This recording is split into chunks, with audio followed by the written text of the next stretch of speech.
Started. So we're going to record the meeting for others who can't make it. But thank you all so much for joining us today. Johanna Miller, the Energy and Climate Program Director at the Vermont Natural Resources Council. This is our 16th annual VECAN Conference Light. It's a virtual series of webinars over the next 3 days. So not our usual in-person event, which we hope to reconstitute next spring, early summer, and ideally give you all more information and see you all in person. But we're really grateful to have you all here today. So as you likely know, VNRC helps to coordinate the Vermont Energy and Climate Action Network, VECAN, which is the network of dedicated volunteer community energy committee leaders and partners like VNRC who work to collaborate and support the vital work that community energy groups and community leaders are doing across the state. And that is so many of you all. And the VECAN partners who helped to organize this series of 3-day sessions and who collaborate with communities, many of you all in so many different important ways, include the Vermont Council on Rural Development, the Energy Action Network, Efficiency Vermont, and Vital Communities. So a huge thanks to all of our partners for helping organize today, for all the work you do in communities, and more so a huge thanks to all of you all for joining us today and the work that you do in your communities, which is in service of a just, necessarily ambitious, and swift transition to clean energy for all. And as we all know, the climate crisis is intensifying, and the work that we are all doing demands the kind of effort we are all putting in. So this is a collective effort. And so thankfully, there's also a huge opportunity at our fingertips to accelerate climate action, clean energy deployment, and bring everyone along in the process, the solutions and the opportunity to access the benefits of clean energy to power our lives, get where we need to go, and heat and cool our buildings in our cold climate. So today we are very lucky to have an expert panel to provide you an overview of the very busy funding landscape to help inform what buckets of funding opportunities, grant programs, or new or anticipated programs that you all might be able to lean into to advance your communities, your household, or others in your community's sort of ability to access clean energy opportunities, climate action and resilience strategies, et cetera. So there's a lot happening and we're all in this together, but I think our goal today is to really sort of give you a sense of that landscape of funding opportunity and help you understand where you might turn to or who you might turn to access those opportunities. So in just a moment, I'm going to turn it over to Megan O'Toole, who is the Climate Change Mitigation Program Manager at the Vermont Climate Action Office, to talk about the Carbon Pollution Reduction Grant Program in particular. After that, we will hear from Melissa Bailey, who is the Director of Efficiency and Energy Resources at the Vermont Public Service Department, Melissa's going to talk about many of the very big buckets of federal funding opportunities that the PSD and Melissa is helping to manage, including the Infrastructure and Jobs Act, the Energy Efficiency and Conservation Block Grant programs, many opportunities through the Inflation Reduction Act, including things like Solar for All. So really important, exciting programs that Melissa's going to walk us through. And then we're going to wrap with a presentation from Becca Custer, who's the Community Engagement Manager at Efficiency Vermont, who's going to overview the incentives, resources, and other support that Efficiency Vermont is offering to Vermonters and Vermont communities, including specific flood recovery resources for those who might still need to avail themselves of those resources as they bounce back and aim to rebuild back better from this summer's devastating flood. So we have a lot to walk through, but when Megan and Melissa and Becca conclude, we're going to have time for questions. So please, drop your questions in the chat as they are going along. If there are any clarifying questions along the way, we will aim to tackle those in the moment, but mostly really try to, go through the core content. We have 3 PowerPoint presentations, a lot to share with you. We'll have time for Q&A at the end, so please do populate the chat with questions. and we will aim to get to as many of those as possible. And we will be recording, and we will send the follow-up presentations to all of you and everyone who registered when we're finished. But before I turn it over to Megan, who's going to start our overview of the federal funding landscape and the funding landscape, just a reminder that this webinar is a first in a series of virtual webinar conversations.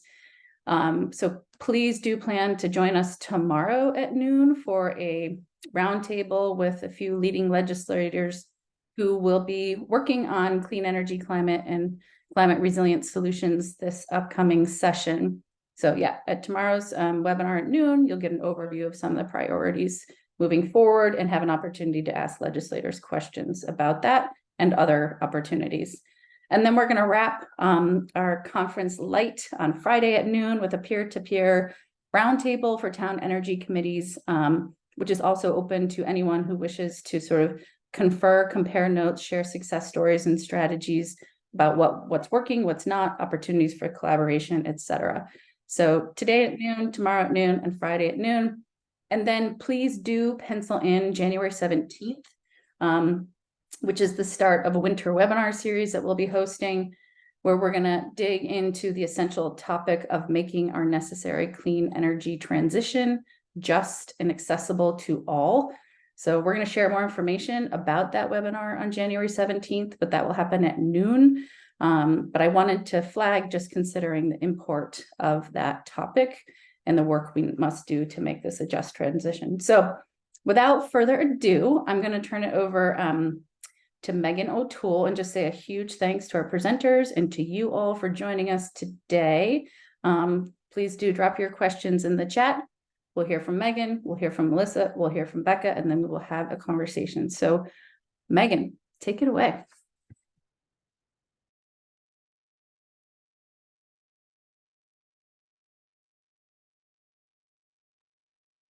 All right, can you see my slides? Yes, we can. Okay, awesome. Thank you. Thank you so much, Joey, and everyone at VNRC, and thanks everyone for joining today. I am excited to discuss with you one of the many federal funding opportunities that we have right now related to climate mitigation and significantly moving the needle for Vermont in terms of doing good things related to climate change, and it is specifically mitigating greenhouse gas emissions that cause climate change. So I am the Climate Change Mitigation Program Manager in the somewhat now new to the Agency of Natural Resources Climate Action Office. We sit in the Secretary's office and we coordinate a lot of different types of climate work across state government and then also within the Agency of Natural Resources. Oh, let me see here. Okay, here. So just stepping back more broadly to the specific opportunity that I'm going to talk about today, it lives in the Inflation Reduction Act, which I'm sure you have heard is a really significant piece of legislation that provides a lot of support to consumers, businesses, government entities to do various activities that essentially prepare for the impacts of climate change or help to mitigate the emissions that cause climate change. And the impact of the various pieces of this legislation are really significant, and that they're likely to cause significant emissions cuts and carbon removal by the year 2030 to the tune of up to 660 million metric tons of CO2 equivalent emissions. The way the Inflation Reduction Act helps support this transition is through various programs, grants to governments, other business entities, tax credits or direct payment from the IRS where an entity may not have tax liability, and then reducing fees to drive decarbonization activities. It significantly lowers the cost of electricity generation and energy infrastructure in terms of supporting transition to wind and solar, and then also the transition to electric vehicle technology. It expands the production capacity for businesses that manufacture cleaner technologies like electric vehicles or renewable energy infrastructure. And then most importantly, and the subject of what I'm going to talk about today, is that it provides resources to states and local government entities and other sublevels of government to develop really robust climate plans and then to ultimately compete for funding within the Inflation Reduction Act to implement those climate plans. So these grants, as I mentioned, are one of many funds within the Inflation Reduction Act to mitigate climate change. But this specific fund sets aside $5 billion for states and local governments to first plan for mitigating emissions that cause climate change and then to implement those emission reduction activities. ANR is leading the implementation of the Climate Pollution Reduction Grant Program in the state of Vermont. And so we were awarded a formula funding amount of $3 million to help initiate those planning activities over a 5-year period. So in the short term, our initial plan, which is called the Priority Climate Action Plan, and I'm just going to refer to it as our priority plan, is to identify the kind of shorter term, low hanging fruit opportunities to mitigate climate change. And this plan is due to EPA on March 1st of next year. So we are kind of closing in on identifying the elements of those plans so that we can get ready to submit it to EPA early next year. But we've, as I'm going to talk about, we've done a lot of work leading up to this point in this calendar year. And then this $3 million also helps us to support the development of a comprehensive climate mitigation plan, which is due July 1st of 2025, which coincidentally is the date that our updated Vermont Climate Action Plan pursuant to the Global Warming Solutions Act is due pursuant to that state law. So we intend that many of the efforts that we will engage in to develop this comprehensive mitigation plan will overlap with the kind of resources and time and energy needed to develop Vermont's climate action plan, and that we can use a significant portion of this planning funding to help support our obligations under the Global Warming Solutions Act. So it's really timely and helpful that we will have access to those resources to do that work, to update from the initial climate action plan that was adopted in December of 2021. So as I mentioned, after we engage in these planning efforts, we will be eligible to compete for up to $4.3 billion in implementation funds. This $4.3 billion is going to be available through this competition to all of the government entities in the United States that are eligible for this funding. So that won't be $4.3 billion in climate mitigation funding, unfortunately, coming directly to Vermont, but we will be sharing it with hundreds of other jurisdictions.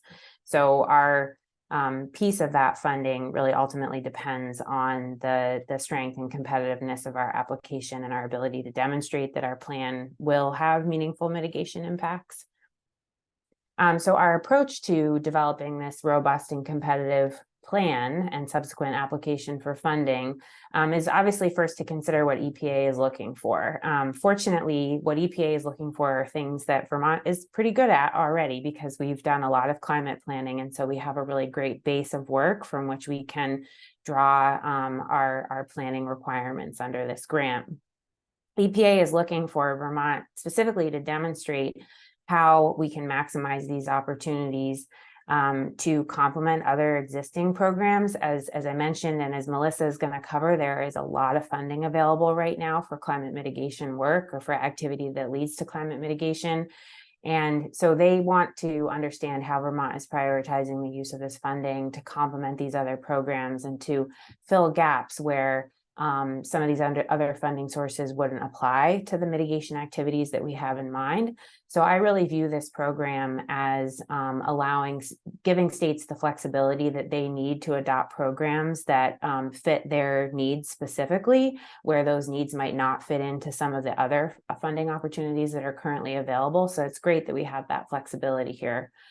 We also have to demonstrate that we're making meaningful and measurable climate mitigation impacts with this funding. So we have to be able to demonstrate, and we have to specifically quantify the amount of emissions that we expect will be reduced from implementing these actions. So that's really important. And that's something that we have a lot of expertise in the climate office. And so we'll be making those demonstrations to EPA with each action that we put forward. We also, and very importantly, need to demonstrate how these actions will directly benefit low-income and disadvantaged communities in Vermont, to make sure that the transition to cleaner technology is equitable. And then finally, then this is something that I think we're really good at, is demonstrating innovative policies that other jurisdictions can replicate and that can be scaled in other jurisdictions. And Vermont is definitely a leader in that area in terms of developing new and innovative policies that can be that can mitigate climate change. For example, the Clean Heat Standard, which is now being considered and adopted in dozens of other jurisdictions following Vermont's lead from last year. And then finally, we want to be able to expand the scope and scale of mitigation programs that are already being implemented. So we know what works and what doesn't, and we want to be able to breathe more life and resources into programs that we know are having a meaningful impact. We also want to be able to drive mitigation activities across all sectors of the economy. I think everyone on this call is probably familiar with the fact that our two largest contributors to greenhouse gas emissions in the state of Vermont are from the transportation sector and then from the building sector related to heating and cooling buildings. And we've made a lot of good, we've done a lot of good work in those sectors related to climate mitigation over the last handful of years. But there are other sectors that have not been able to access resources to move the needle related to climate mitigation. For example, our third largest contributing sector to emissions is the agricultural sector. And so we want to focus on all sectors to make sure that this is an economy-wide approach to mitigation planning and implementation. So this pot of funding specifically is available for activities that directly reduce emissions that cause climate change or that capture and store emissions that cause climate change. Unfortunately, the primary impact of these actions cannot be related to adaptation and resilience. However, those can be co-benefits of other emission reduction activities.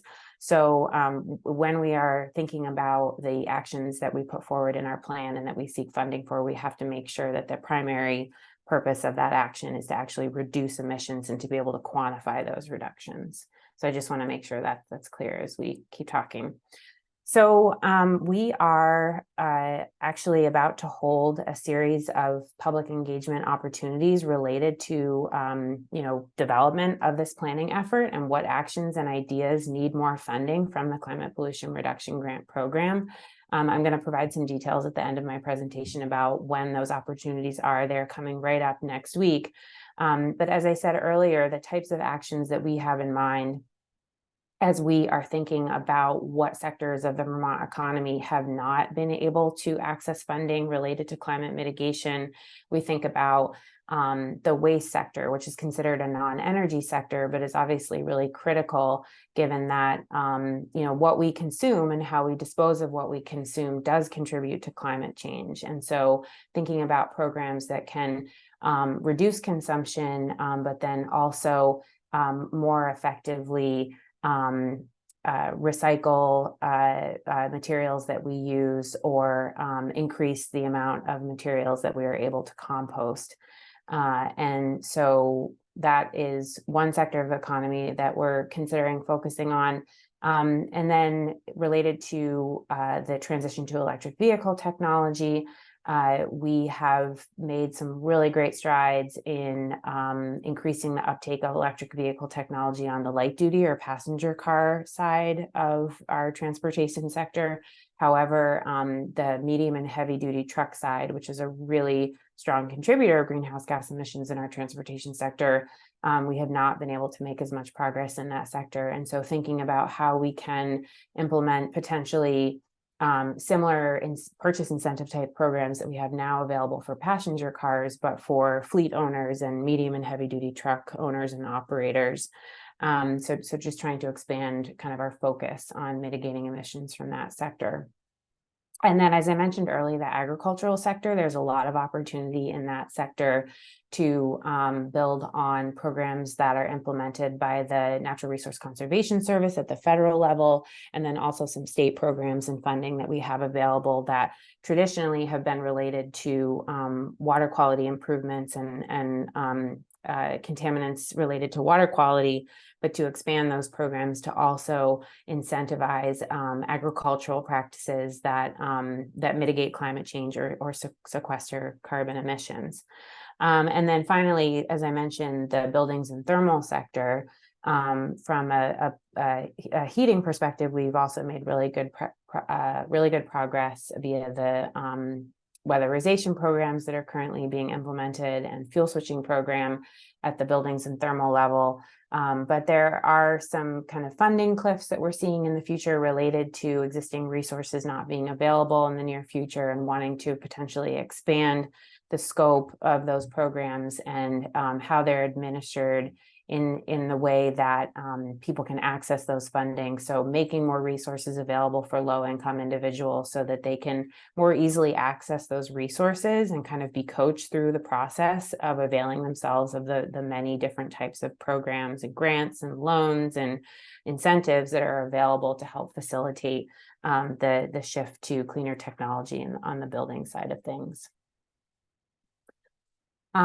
So compared to other states, Vermont, as I mentioned, is doing pretty well in terms of our planning activity. We have our initial climate action plan from 2021, as well as the Public Service Department's comprehensive energy plan, which was updated in 2022. And then, as I mentioned, the next version of our climate action plan is due in July of 2025. So the way that we have been considering what actions to include in the planning process is to look first at these planning activities that we've already have underway or have recently completed, and taking a hard look at those actions in those previous planning activities and identifying what has not been completed or what has been implemented but needs additional resources, and then look to prioritize those actions that we can measure emissions reductions benefits from, and then potentially consider them for funding under the Climate Pollution Reduction Grant Program. So this is, as I said, kind of an economy-wide look, given that we're starting with these comprehensive planning documents that did consider all sectors of the economy and how we could address the impacts of climate change to the entire Vermont economy. So that's really the lens that we're looking through to determine, what the low-hanging fruit are in terms of actions that we can fund. So the next steps, as I mentioned, we have our priority plan due to EPA in March of 2024. So we're working pretty much around the clock to make sure that we meet that deadline and consider all the feedback that we will be receiving as we go through our public engagement opportunities in the coming weeks. We are also looking to potentially compete for implementation funding collaboratively with other states that might have, regional ideas about how we could, build market power, for example, in different sectors of the economy to collaboratively address and mitigate climate change. So those are some opportunities that we're considering as those develop in the coming months. And then just looking beyond that, we will be needing to do additional technical analysis related to more comprehensive climate planning due in 2025.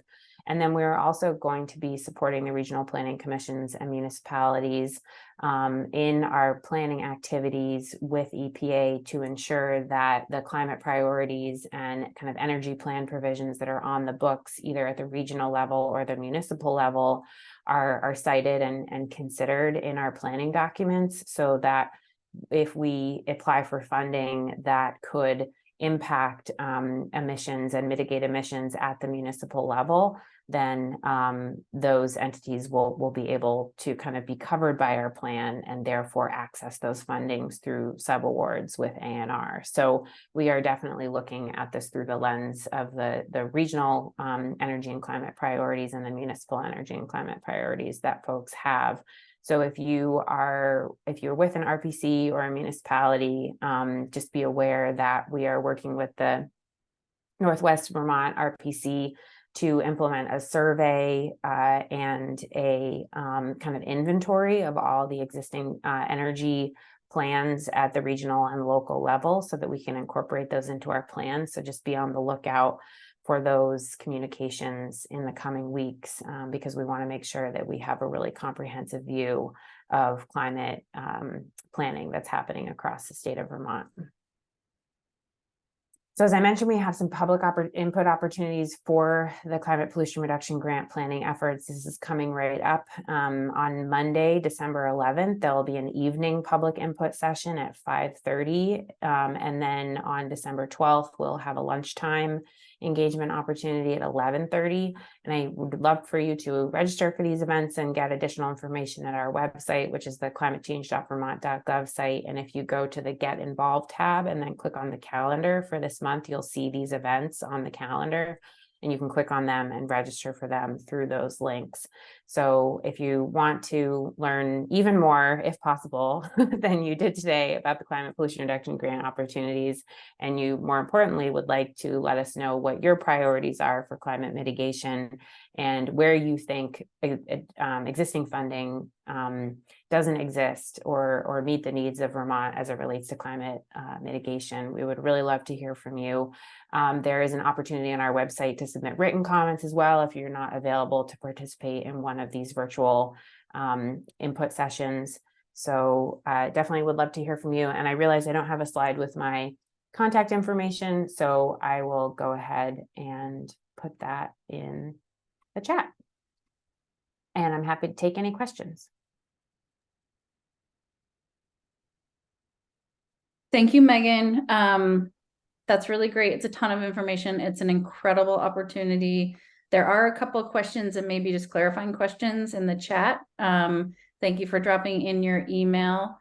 If you want to respond to a couple of those potentially in the chat, and we will, I'm hoping to get into a little bit more in depth, considering the folks who are on this call, about the engagement with RPCs and how that will translate down to the more local level so that this network of grassroots leaders can partner with you, with our regional planning commissions, as best as possible. So let's move forward and hear from Melissa Bailey from the Public Service Department about the big buckets of funding opportunity that the PSD and she is leading. And believe me, we will have time to get to all of your important questions after our formal presentation. So Melissa, thanks so much, and take it away.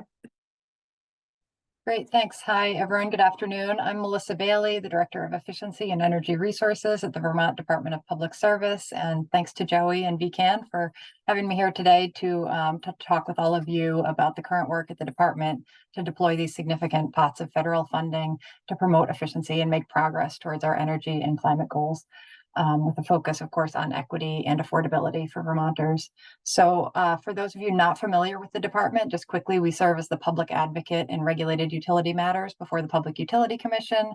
The department is also designated by the Federal Department of Energy as the State Energy Office for Vermont, and the recipient of federal funding in that capacity. And finally, we complete the comprehensive energy plan that Megan just referenced, which is distinct from, but coordinated with the climate action plan for Vermont.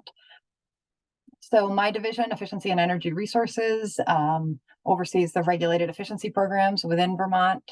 That's programs run by Efficiency Vermont, Vermont Gas Systems, Burlington Electric Department, and the distribution utilities in Vermont. We'll also play that similar role with the proposed clean heat standard, should that go forward. And in addition, my division deploys federal funding, which is the topic, of course, for today. So as Joey mentioned earlier, several pieces of federal legislation in recent years have allocated unprecedented amounts of funding for climate and energy investments. And I'm going to touch on several pots of money under the Bipartisan Infrastructure Law and the Inflation Reduction Act that we're actively engaged on. So we can move ahead with the next slide. And so initially, again, bipartisan infrastructure law passed a couple of years ago now at this point.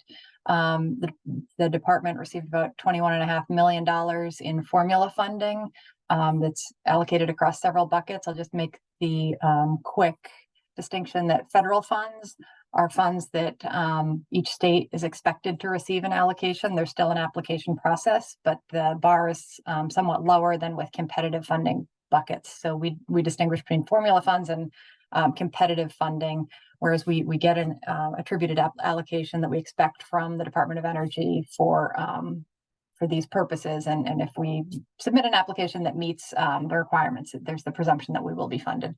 So we have 3 million in pretty flexible funds for the state energy office. I've listed here the focus for that funding, which will be deployed over the next 5 years, our workforce training, some small innovation grants to regional planning commissions, municipalities, energy committees, and small utilities. I mentioned that because I think that might be of interest to this group.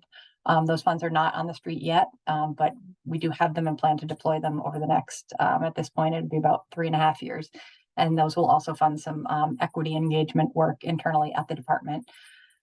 There's a little over $1.5 million in these bipartisan infrastructure law funds that we were statutorily directed by the Vermont legislature to subgrant the Department of Buildings and General Services within state government that runs the state energy management program for conducting efficiency projects in state buildings. And through Act 172 in 2022, that was extended to municipalities through the Municipal Energy Resilience Program. So again, we'll be sending this 1.6 million over to BGS, and the purpose of this is for financing. It's either going to be for low interest loans or a revolving loan fund to help municipalities finance these projects that are identified through BGS's program, which they're currently engaged in conducting audits for municipalities right now on their buildings. There's a separate but related bucket of just under $1 million, so 900,000 in energy efficiency and conservation block grant funding. So the EECBG funds that will flow again through the department. We expect to receive that kind of any day now. DOE had committed to getting those funds by the end of November, and of course we passed November. So my team is actively working on an RFP that will go out, and these funds will be subgranted to eligible municipalities. I'm going to talk a little bit more about this on the next slide. And then finally, I'll just mention 16 million over a 5-year period for utility and grid investments that we're working with utility partners to deploy in the coming years. So we can jump to the next slide. And again, on these EECBG funds, the $900,000 that we'll expect to do subgrants to eligible municipalities. The eligible municipalities are folks who didn't receive a direct allocation from the Department of Energy. So I believe the top, I think it was the top 10 cities and towns in each within Vermont received funding directly from DOE. For all the other towns that did not receive that funding, this will be an opportunity to put up projects related to efficiency in municipal buildings and have some supplemental grant funding. We're looking at this as potentially offering incentives for elements of efficiency and resilience projects that aren't eligible to be funded under BGS's current program. So the program at BGS right now is funded through ARPA dollars and has limitations on what can and can't be funded. So again, this is some supplemental funding that might be eligible to go for things like electric vehicle charging or storage applications that aren't eligible under BGS's program. And we have about 6 months to deploy the funding once we receive it. So we can move on to the next slide. So switching gears now to IRA, Inflation Reduction Act, passed last August, as folks know. Two kind of big buckets of money that Joey mentioned, I'll touch on and provide a little bit more detail on. So through the Department of Energy, the Federal Department of Energy, we have the home energy rebate programs. That's two distinct buckets of 29 million each in formula funding expected to flow to Vermont. The first bucket is for comprehensive energy savings projects. So the bar here is really about how much energy reduction in the household you can achieve. This program was conceived over, I think, more than a decade at Congress. It's previously been called HOMES. They have now renamed it HER, the Home Energy Rebate Program. And then there's a second program, 29 million for appliance rebates, and that's the HERE program. So you'll hear me refer to HER and HERE. It's not confusing at all. And then I will spend a little bit of time talking about the EPA, so the Environmental Protection Agency, is administering the Greenhouse Gas Reduction Fund. That's a pot of $27 billion nationally. And there was a $7 billion bucket under the Greenhouse Gas Reduction Fund for solar for all. And that is a competitive solicitation. So those are not formula funds. That's funding for which Vermont will have to compete against other states that have put in applications. Our application was for $100 million, and those funds are targeted to low-income households. Okay, we can move on. So the home energy rebates, these two buckets that total about 58 million in formula funding to Vermont. Just to note that DOE has allowed up to 20% of funds to be used on planning and administration, as well as technical assistance related to deploying these funds. With regard to timing, applications are due in January 2025, so a little more than a year from now. We would like to get our application in significantly before then, but again, this is a long-term funding or medium-term funding opportunity, and funds must be expended by September of 2031. We do expect to do some public engagement, some public meetings in early 2024 to solicit input prior to submitting our application to the Department of Energy. And we don't expect funds would flow before the end of 2024 at the earliest. DOE has been somewhat slow in putting out guidance and finalizing the guidance related to these funds. And of course, on the states, there's a significant amount of work to get the application done and to get the programs stood up. There's an additional $1 million under the same bucket of money for contractor training. And this is, you know, it's relatively a small amount of money, but it's really critical. Vermont and other states, you know, recognize we don't have the workforce to do the work that needs to be done on efficiency programs, on electrification measures. And so we do, DOE recognized that and is allocating $1 million to Vermont for contractor training, again, to expand the workforce of folks who can do this work. And that application is due in January. We're actively working on getting that one wrapped up to be submitted to DOE. And we'd expect the funds to come pretty quickly. Again, these are essentially meant to build the workforce that will then do the work funded by the 58 million in rebate program funding that we have. So let's move along. I can touch a little bit more on the specifics of these two pots of money. So the home efficiency rebates, 29 million. The key here is really comprehensive energy savings. And we're looking at these as kind of weatherization projects that would focus on the thermal shell of a building. The HER program offers tiered incentives based on both on income level and energy savings achieved or modeled to be achieved in a household. So those incentive levels range from $2,000 to $8,000 per household. Those are specified in the IRA text in the actual law. Just to be eligible for an incentive, a household needs to achieve, be able to demonstrate a 20% energy savings required. So that's the minimum threshold. And then there's a higher incentive if you're able to do a deeper retrofit or come across a very inefficient building and you're able to hit a higher energy savings amount of 35%. And then there are higher incentives for folks who are below 80% AMI. That's how DOE has defined low income in this program.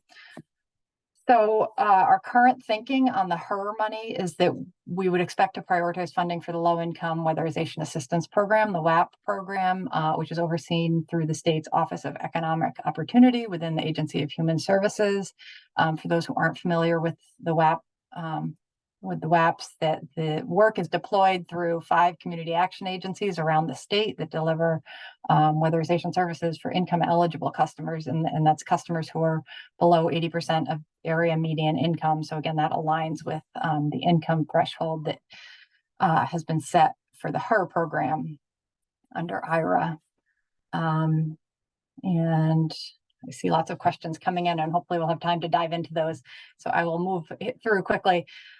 So again, we expect to send the bulk of this 29 million to OEO to expand and sustain the weatherization assistance program. This program is consistently underfunded when you compare the need. So the income eligible population in Vermont, we don't have anywhere near the resources currently to serve everyone, and we don't have the resources to to essentially complete weatherization projects in the additional, I think, 80,000 homes that we would need to here in Vermont to meet our statutory goals. And I'll just make a note, the weatherization assistance program received significant funding under ARPA, about $45 million, and then I think another 15 or $20 million under the bipartisan infrastructure law. And so we're essentially facing a funding cliff for the weatherization program after 2026 or 2027 when those funds start to expire. And so we're looking at the IRA funds as a way to provide continuity and carry their funding forward through 2030 or so. And keep the sustained level of investment and keep weatherizing the roughly 1,800 to 2,000 units a year that this program is able to complete.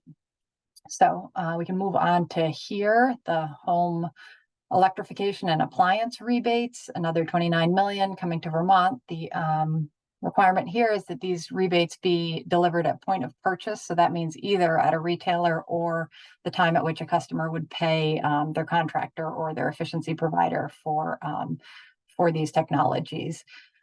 Unlike her, the program I was just speaking about, which has no income limit, the HERE program is capped. So households are only eligible for these rebates if they are below 150% of area median income. So low and moderate income households are really the target here and the only eligible participants.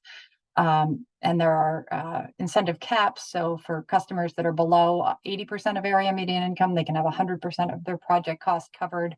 And for folks who are in the 80 to 150% of AMI band, they can have up to 50% of the project cost covered. There's a per household maximum when you combine all of these incentives of $14,000 for per household. And the eligible technologies are listed here, mainly heat pump technology. And it is important to note that panel upgrades, electric load upgrades, and wiring are also eligible expenses. And those are really, they can be significant costs to facilitate electrification. So it is an important inclusion there that those costs can also be covered with the rebate funding. We are in early stages of planning for the home electrification and appliance rebates. At this point, we're in conversations with the energy efficiency utilities that I referenced earlier about how these funds could supplement existing programs and looking at either extending existing programs and rebates or filling in gaps that don't have adequate funding. So I think I'm going to switch to EPA funding next.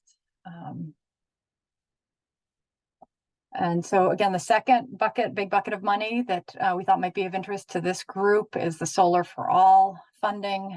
Again, these funds flow through the Environmental Protection Agency. Again, it's a competitive solicitation. So we put in our application for $100 million for three distinct programs.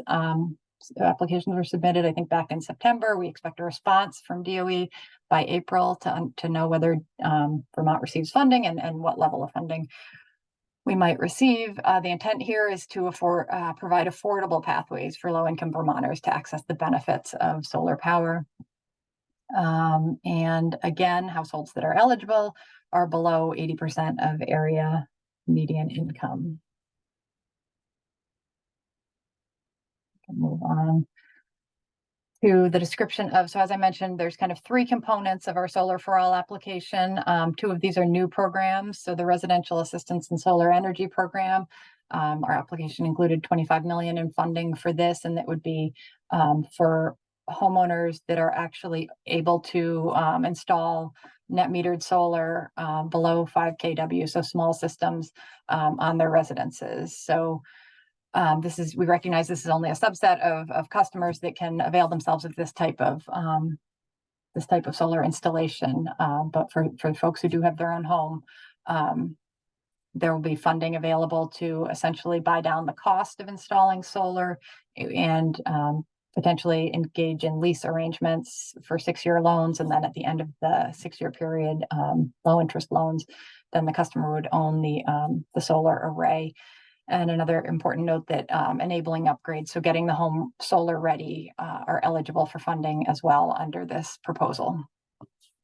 The multifamily affordable solar housing component was the biggest component at $40 million. And this would be grants or loans to folks who are developing affordable housing units to include solar that benefits their residents.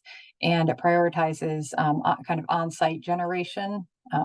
So looking first to, is there eligible roof space or on-site land, rather than going to, greenfield development of solar. And again, all of these are really intended to overcome kind of the barriers that that low-income customers have continued to face in deploying solar in Vermont. And ACRE is an expansion of an existing program. So the Department of Public Service received about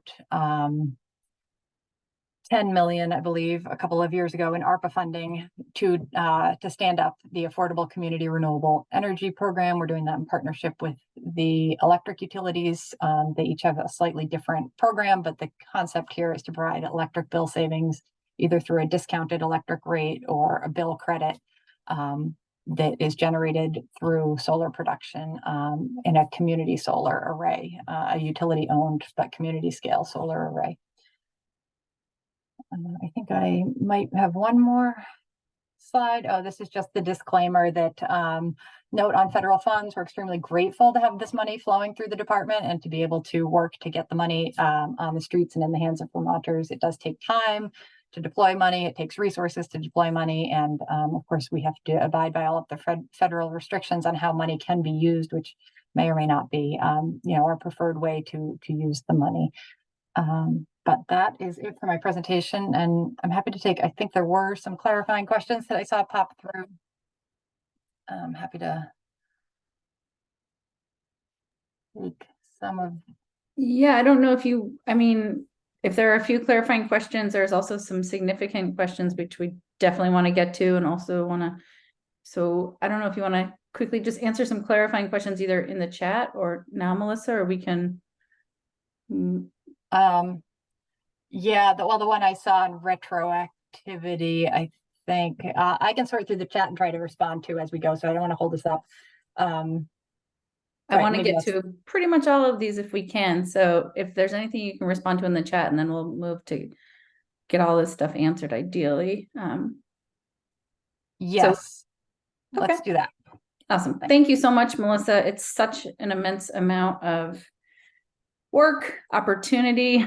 So it's really a ton of information you just provided to us. We will be sharing the presentations.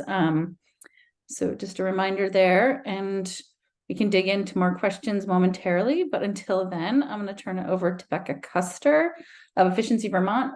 So for Becca to overview what the opportunities are at EVT. Take it away, Becca. Thanks so much.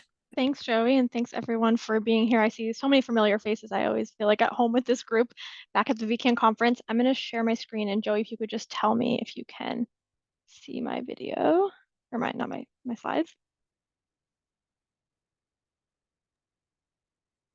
Yep, we can see it. Great.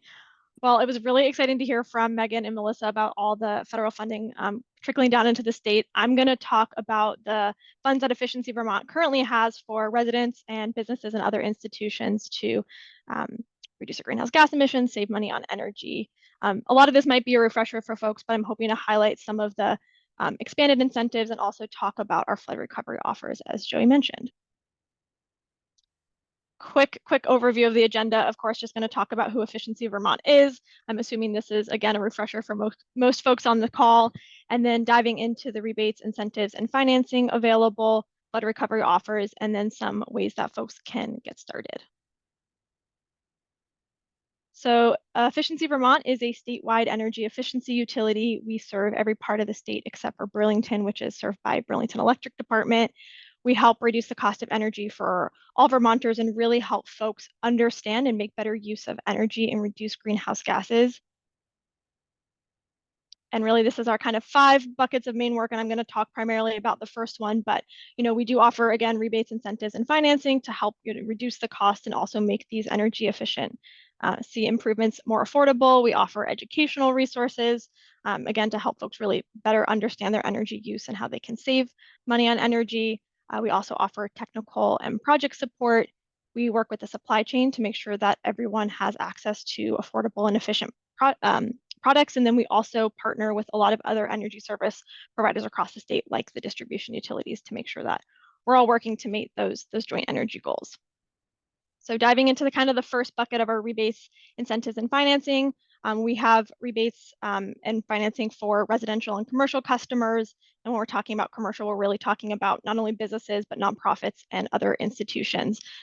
If I tried to include all the rebates on the slide, it would be like 5 slides long. So I kind of grouped them into buckets. And I think this is probably, folks are probably really familiar with this, but we have rebates on air sealing and insulation, so weatherization, heating, cooling, and ventilation, and water heating, including wood heating systems and heat pump systems, as well as heat pump hot water heaters, a slew of appliances, smart and connected technology like smart thermostats, as well as industry-specific equipment like commercial kitchen equipment or agricultural equipment. We do also have income eligible offers. So this is for income eligible residents, depending on their energy burden, which is the percent of their income that goes towards energy, and kind of depending on that ratio might be eligible for one of several different free services. And then, as I mentioned, no and low interest financing.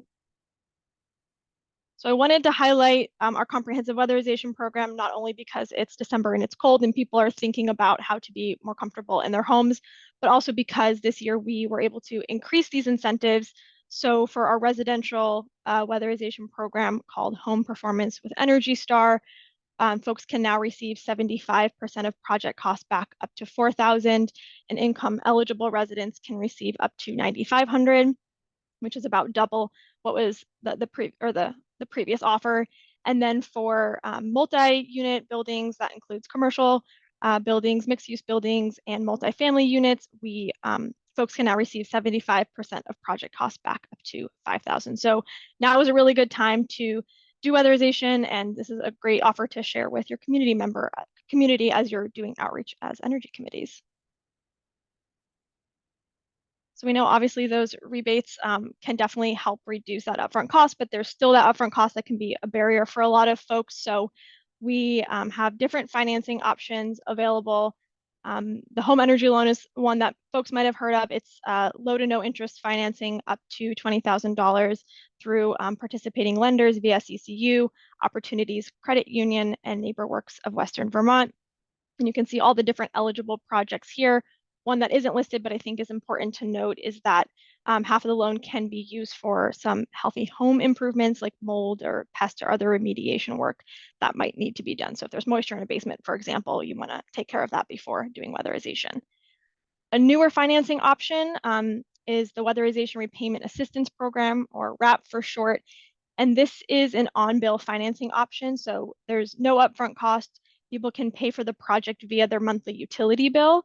And this is specifically for weatherization projects or weatherization plus efficient space or water heating.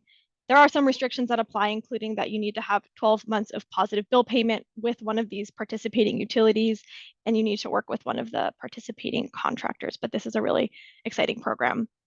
And we also have an energy loan for businesses, nonprofits, and other institutions through via CCU, a low interest loan up to $50,000 with flexible terms up to 10 years and 100% financing.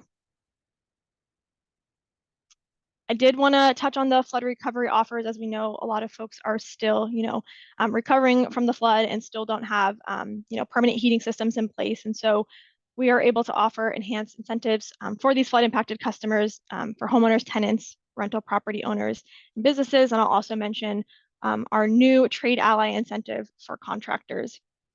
And I'll note these offers have been pretty iterative, so we've made some changes. So I'll highlight where some recent changes have been made. I'll also note that these offers are really intended to be accessed after other options have been exhausted. So your insurance, as well as the weatherization assistance program. If you've received those services in the past 15 years, you should reapply, see if you're eligible, because you can be bumped to the top of that list and get free weatherization services. So homeowners and tenants who are low and moderate income can receive $10,000 per household for HVAC and appliances. That includes large and small appliances, heating systems, and hot water systems. In addition to that, there's $500 $5,000 back on heat pump hot water heaters, up to $10,000 on home electric system upgrades, as well as $9,500 again on the weatherization projects, which is through our Home Performance with Energy Star program. But I'll note we've made some changes to this program specifically for flood impacted homeowners to make it more accessible. For example, we waived the pre-blower door test, as we know a lot of folks, that their insulation was damaged and it was ripped out. So we removed that requirement. And although we really recommend that people use an efficiency excellence network contractor to do this work, we know that in many cases people didn't, and they did this work themselves, or they use an out-of-network contractor, and that's okay. You can still take advantage of this rebate, but we need an EEN contractor to inspect and test the work for you to qualify. For rental property owners, this is for qualifying low and moderate income rental units, and this is based on rent levels, not on income, are eligible to receive up to $10,000 per unit or single family rental for water heating, appliances, and ductless heat pumps, and up to $10,000 per building or single family rental for central heating systems, as well as $4,500 for heat pump water heaters. For commercial customers, again, this is businesses, nonprofits, and other institutions can, and this is new, this is a new offer, this just recently increased, so it can now cover 100% of costs up to $4,000 per product for the purchase of new qualifying equipment, with a max of 4 products per customer, so a max of 16,000. This can also be stacked on top of Efficiency Vermont's standard offers, and the qualifying equipment includes heating, cooling, water heating, refrigeration, and commercial kitchen equipment. As I mentioned, we recently were able to launch a trade ally incentive for contractors, so they can earn up to $1,000 for heating and hot water system replacement or installation, as well as $250 per resiliency and electrification measures as well, if they do that in addition. And this is really targeted for low and moderate income households that are eligible for our flood incentives. And there's a $1,500 cap per household and a $15,000 cap per company. But this is really exciting to be able to make sure that contractors are really prioritizing flood impacted residents, as we know it's cold and people are still, really in that recovery process.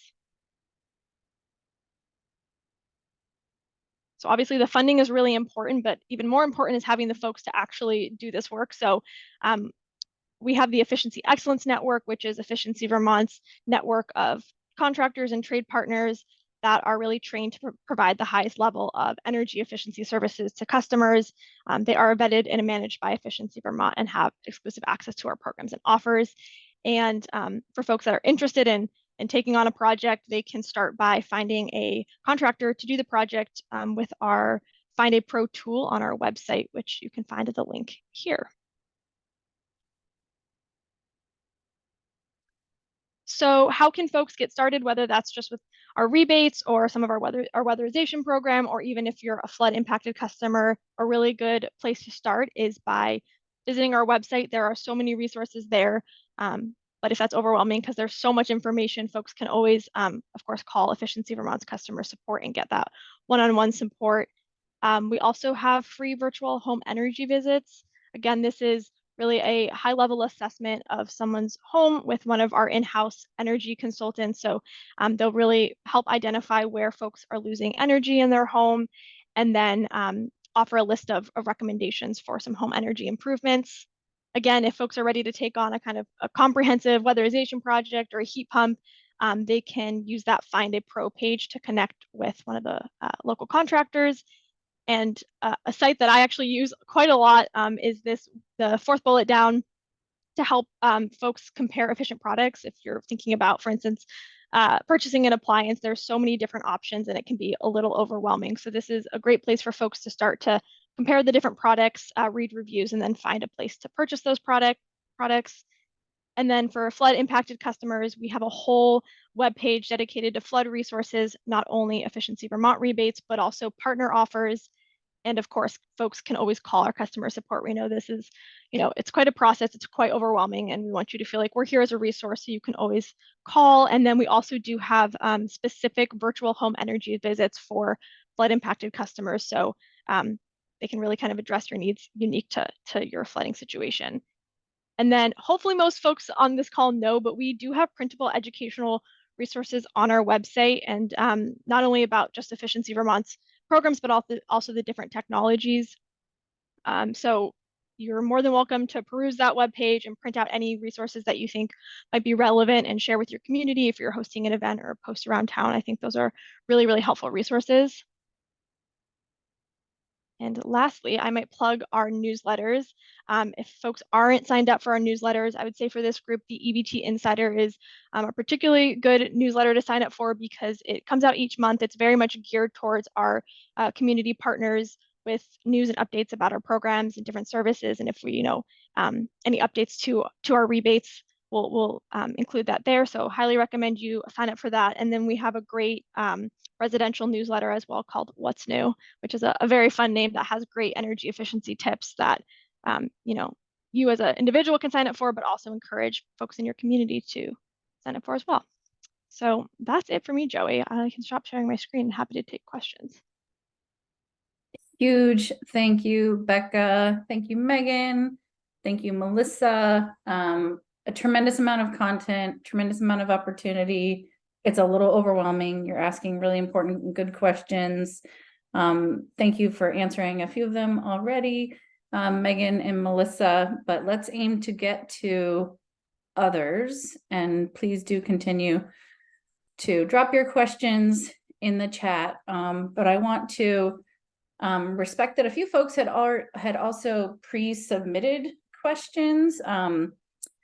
So I want to ask a few of these, and I will defer to you on who answers, but I may point to one of you, Megan, Melissa, or Becca, but I'm going to try and go a little bit quickly and move through as many of these as possible. But one of the pre-submitted questions, can a nonprofit receive any incentive or cash back, excluding Efficiency Vermont GMP incentives, for air to water heat pumps and induction stove, associated electric panel work? And how do they go about doing that? And someone else had asked, what date do electrification IRA type incentives start for air to air heat pumps? So I don't know, Melissa, that feels like a question targeted to you. So Yeah, okay, sorry, there's a lot there. So there are existing heat pump incentives that are offered through Efficiency Vermont and the distribution utilities that are on the ground now. When we look at the IRA rebates, we really look at the ability to either enhance those incentives, more dollars per install, or extend them, so reach more people. In terms of eligibility, so again, there are existing rebates on the ground now. The HERE rebates, the electrification rebates under IRA, will not start until we receive the funding again, late 2024, maybe 2025.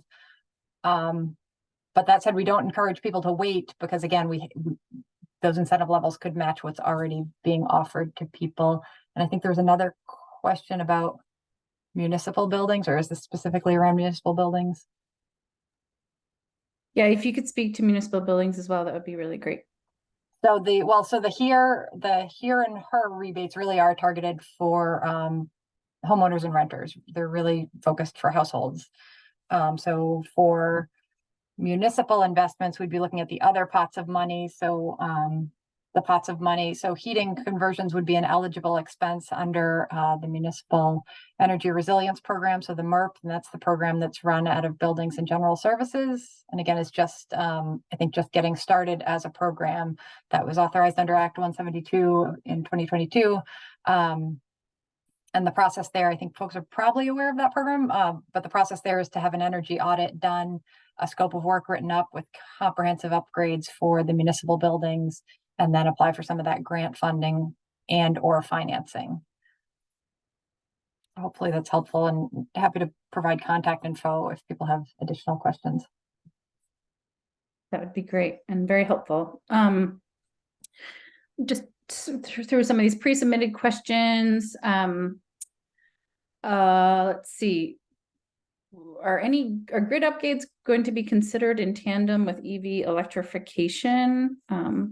Focus, Melissa, it sounds like probably to you too.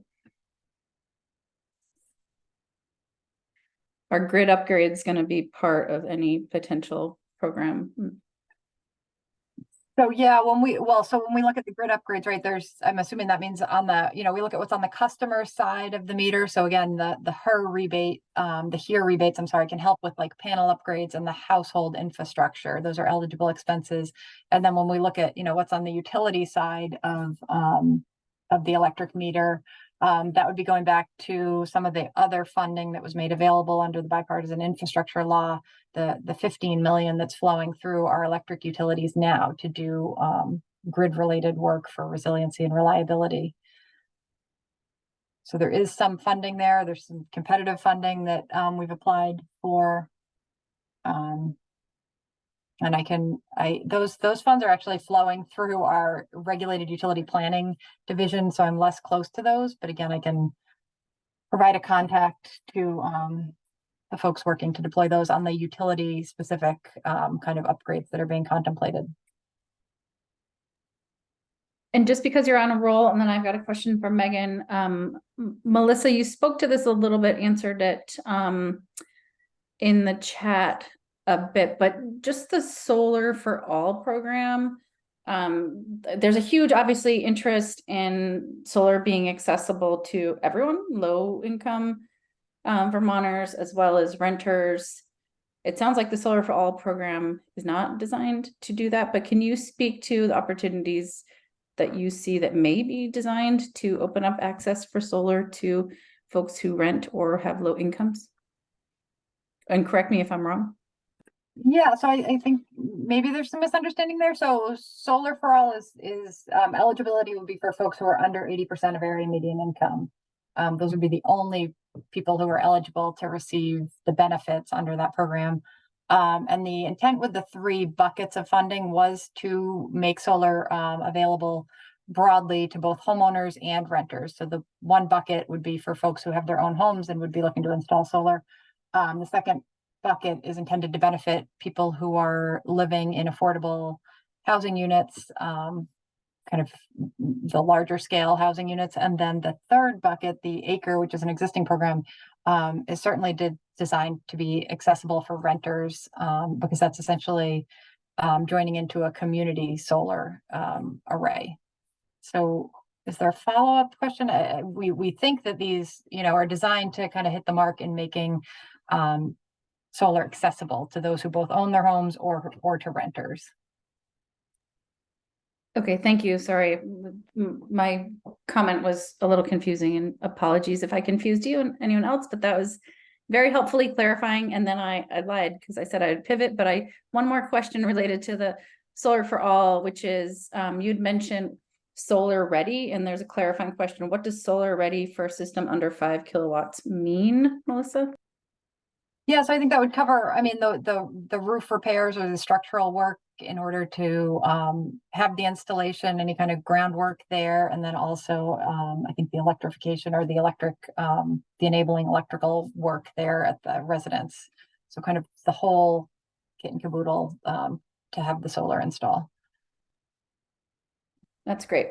Megan, I'm going to turn to you. You answered some of these questions a little bit in the chat, and you certainly spoke a little bit to it, but the carbon pollution reduction grant, both the planning process and the plan coming, as sort of setting the stage for dollars that could come down into communities for mitigation. Can you speak just with a little bit more detail, especially for many of these groups and folks here are on energy committees? Can you give a little bit more of a sense of like the potential process and working with regional planning commissions, and also what, you spoke about the enhanced energy plans and the types of projects, but just a little bit more color, if you might, about how these folks can expect to potentially lean into their RPCs or otherwise stay tuned and partner in that process.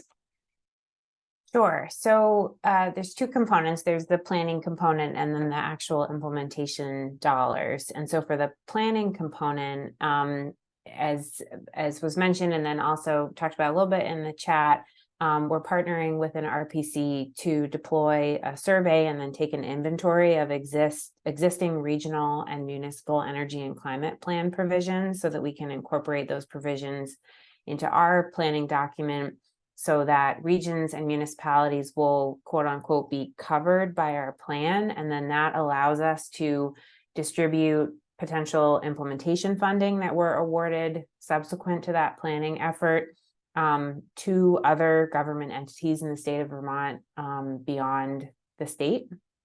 And so how that would work is if we were to receive an implementation grant, which, as I mentioned, is a highly competitive grant opportunity through the CPRG and the Inflation Reduction Act, we would be in a position to sub-award those funds to entities like BGS to do something similar to what Melissa was talking about related to the MERP program, where we'd be able to cover other activities, in this case, that are eligible for MERP, but given the likelihood that MERP is going to be oversubscribed and some projects may not be funded, how could we help fund those projects for which MERP couldn't cover because of the interest in implementing projects under MERP? So that would be a way for municipalities to do additional work that wasn't covered under that funding program. We're also working with the regional planning commissions that are participating in the Municipal Technical Assistance Program, which is being administered at the upper level out of the Agency of Administration, but is meant to give additional capacity to municipalities that don't have enough, employees or capacity to understand how to access all the different funding sources to achieve a variety of goals that a municipality might have. And so we're working with the folks administering the MTAP program so that we can understand more closely what the needs are of municipalities and what existing resources are not covering those needs so that we could potentially cover them with the CPRG funding. As I mentioned earlier, the CPRG is really, it's a great opportunity because there's no match required, and the eligibility is you have to be a government entity and you have to be mitigating climate change. So the door is pretty wide open for a lot of opportunity related to mitigation, but there's a lot of funding already available. So we're really trying to find those areas where municipalities are trying to achieve a climate mitigation goal. They can't find the resources that they need to achieve that goal. And we want to offer CPRG funding to help fill that gap. So that's where the CPRG would really be useful to municipalities. And as I said, we're trying to get at that need through the existing MTAP program. So we're trying to use existing channels so that we're not overwhelming municipalities with an additional funding program that they need to apply for. Thank you, Megan. It's really exciting, very important. I'm hoping that you'll keep us posted as we can ideally be a partner to you and having Vermont access as many of those dollars as possible and drive those into mitigation projects at the community level, especially those that are historically underserved or overburdened. And I want to go back to pivot back to you, Melissa, really quickly, just answering Jim Hand's questions, specifically in terms of the municipal incentive program. Are places like skating rinks potentially recipients of those dollars? So I don't think there are any of the federal funds that are targeted for nonprofits specifically. I think we'd really be relying on our existing efficiency programs to serve that market. I'm coming up blank on any of the federal funds. Again, the federal funds really are targeted to households and potentially utility investments. Okay, so probably not through that program, but looking at other existing. Probably existing programs would be the best bet. And then again, I did mention at the beginning, we have kind of a couple of small pots of money that are discretionary coming through the state energy office. It was a total of $3 million, and we'd expect to be putting out about $1 million in these kind of small innovation grants. So depending on the kind of work that someone wanted to do, and those would be wide eligibility in terms of town energy committees, RPCs, towns, community-based organizations would be eligible to apply for that small pot of funding. And again, that's not live, but it will be deployed in the next 2 to 3 years. And when it is, please let us know and we can push it out widely or bring you back here for a webinar or some other way of making those opportunities available and known to folks. Melissa, stay on the line if you don't mind. Sarah's question about solar for all and low to moderate income. Are funds available to install 150 to 500 kilowatt community array for LMI residents to buy into? And if so, how to apply for such funding? So essentially, and just to remind everybody, the Solar for All is an application we've put in yet, but we have not yet received confirmation from EPA whether we will or won't apply, won't receive the funding or how much. And again, that expectation is that we'll learn in April. In terms of medium scale, you know what I'd call kind of the medium scale solar arrays, I think those can fit under two of the buckets. Again, one is the acre program, which is offered through the utilities, but does promote community scale solar. So this medium scale solar, and again, that would be, you'd be buying in through your utility.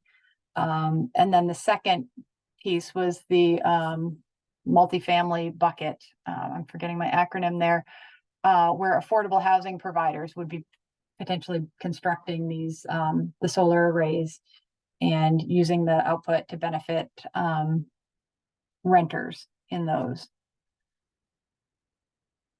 And again, those funds are all targeted to low and moderate income households. So in terms of how to apply, I can't speak to that yet. Of course, we'll build that process down the road after April when we get the determination. But we do think there's an avenue for both small scale and medium scale solar arrays. That's great. Thank you. And just again, while you're on the horn, Melissa, are there any incentives or assistance for do-it-yourself installers other than the obvious labor cost savings and IRA tax credit?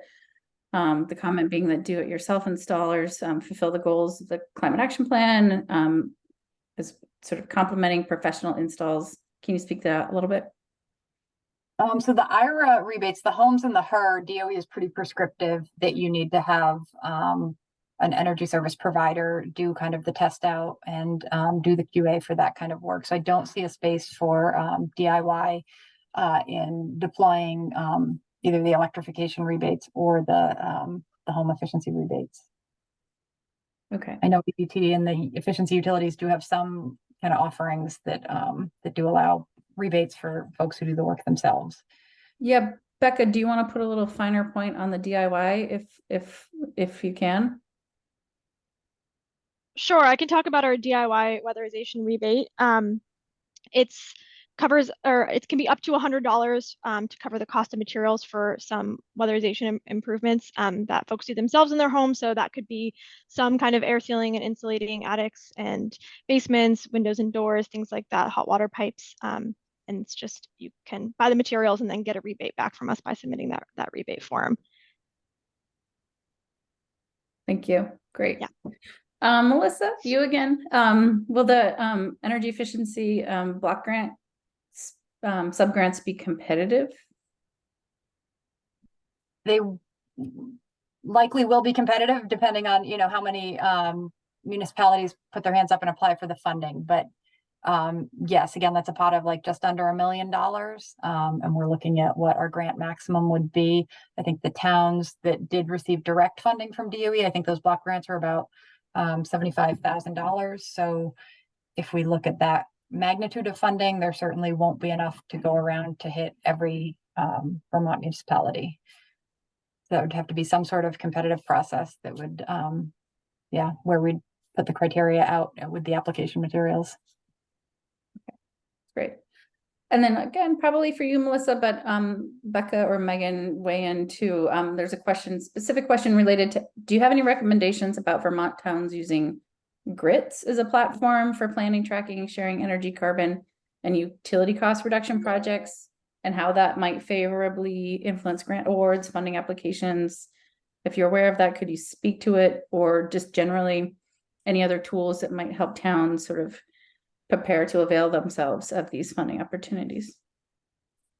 So I'm actually not familiar with GRITs. I can follow up afterwards. In terms of tools for the municipalities, I mean, I really would be encouraging folks to go through the BGS program at this point in time, because again, there have been significant funds put in there to handle everything from the audit to rebates for measures, as well as financing for the long-term costs of those projects. Yeah.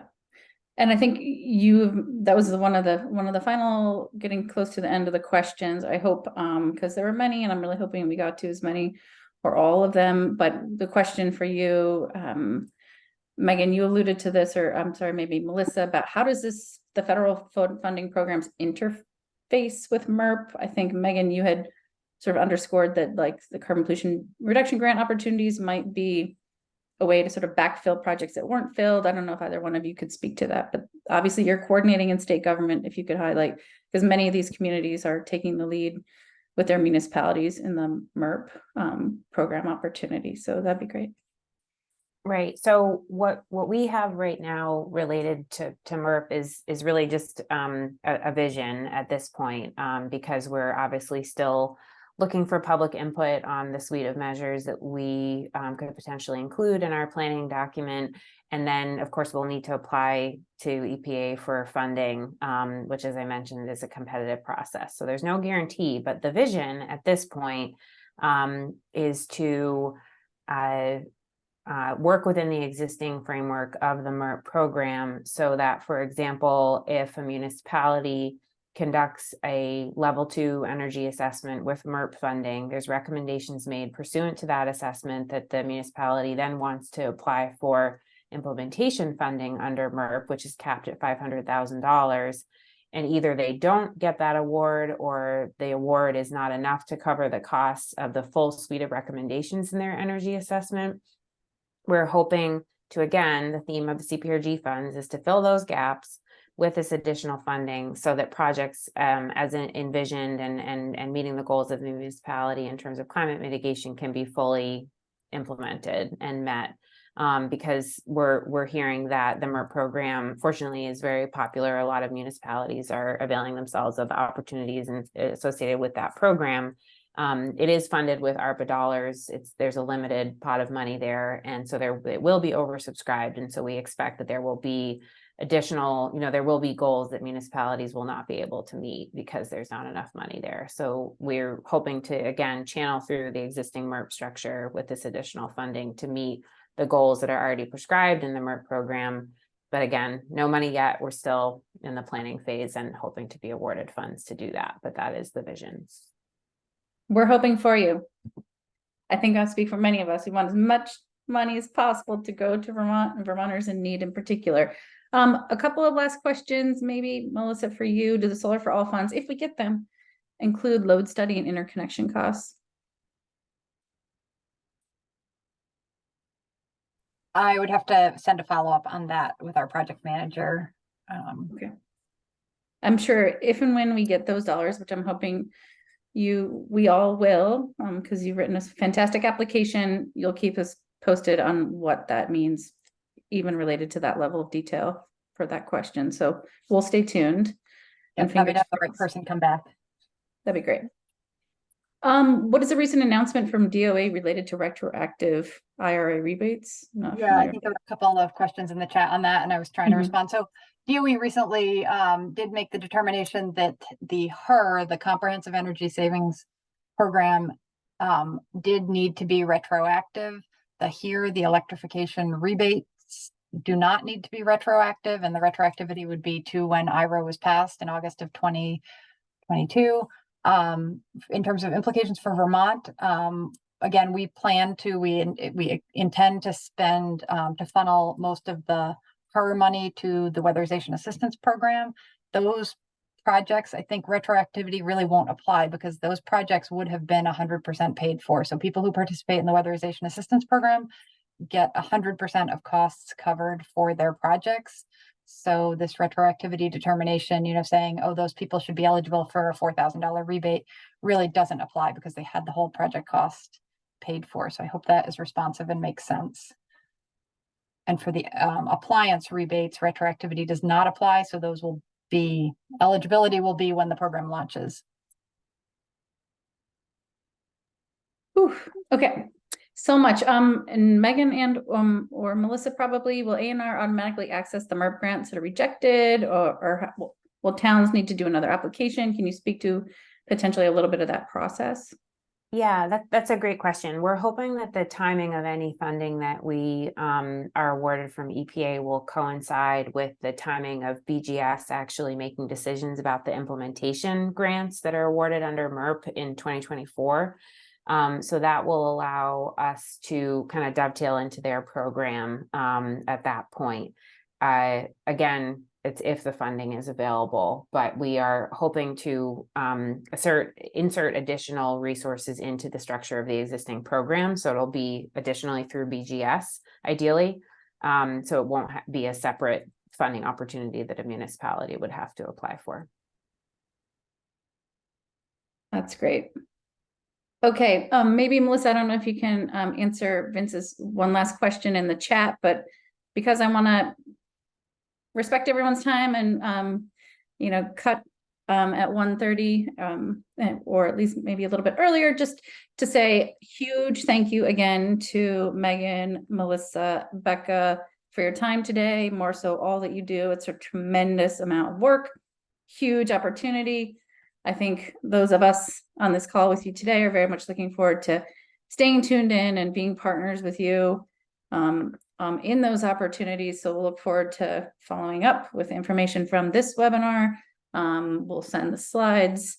And, you know, I think to the question that Richard asked earlier, is there some way to provide like a toolkit or like a one-stop shop sort of place for people to access and gain an understanding to some of these opportunities? We're going to think about what that could look like. It's clearly a need. There's a lot to manage. We don't want to leave money on the table, and we need partners like you at the local level to make these projects happen. So I'm going to pivot us out. Thanks again to our partners. Thank you to Magali for helping put this together. Thank you to Dan. I also want to turn it over to Dan because I want to highlight a couple of other things for you all. As you all know, you know, supportive policy frameworks are really important to making further progress beyond the funding landscape and opportunities at our doorstep. I want to turn it over to Dan Fingus, our new Climate Action Coordinator at VNRC, to introduce himself and give you a sense of 3 upcoming webinars that are going to provide a little bit of a view into what's coming up this legislative session. Take it away, Dan. And thank you all so much again for your time today and all you do. Thanks, Joey. Yeah, you know, thanks to the great policy work already done in the past, we have MERP grants, we have the IRA, we have all these things that we're now able to access, and we need to keep fighting for more policies to create more programs. And so we have 3 webinars coming up in December and January that look at policies that VNRC and others are trying to pass in 2024. On Friday, December 15th at noon, we'll be talking about the opportunity in modernizing Vermont's renewable energy standard and really look at how we got to our current energy renewable energy standard and where we need to go to make sure we go to 100% renewable and get more in-state and regional renewable energy. On Monday, December 18th at noon, we'll be doing a Make Big Oil Pay webinar, which is really about how we can pay for all of this investment that we need and look at a green super fund. And then on Monday, January 8th at noon, we'll talk about climate resiliency, what's needed, what's possible, and really look at how we can ensure that we're a more resilient state for things like the floods that we saw this summer. So I've dropped the registration for all 3 of those into the chat. It'll be part of the follow-up emails, but please join us for those policy discussions. And thank you all so much for joining us today. Thank you all for everything. Have a great day. We'll follow up. Thanks, everyone. Thank you. Thank you.